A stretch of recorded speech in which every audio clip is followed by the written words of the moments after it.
Welcome to Kenton Teaches. Enjoy the video. You start by opening both workbooks in the same Excel instance so links resolve immediately. Once open, note the exact source sheet name and cell address you want to link.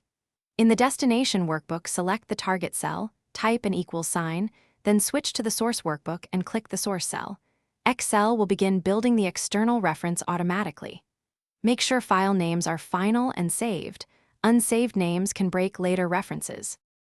Once you have the target selected and have typed the equals sign, navigate back to the source workbook and click the source cell.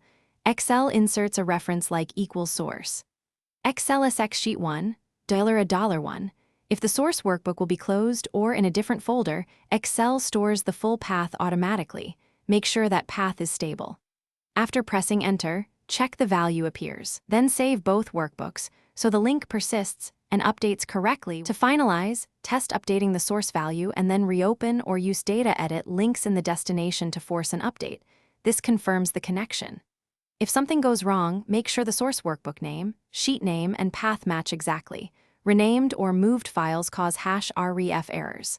Once done, keep both files in predictable folders or use relative paths by placing them together.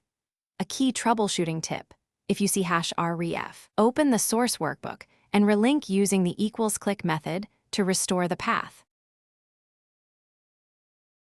Thanks for watching. Please subscribe if this video was helpful.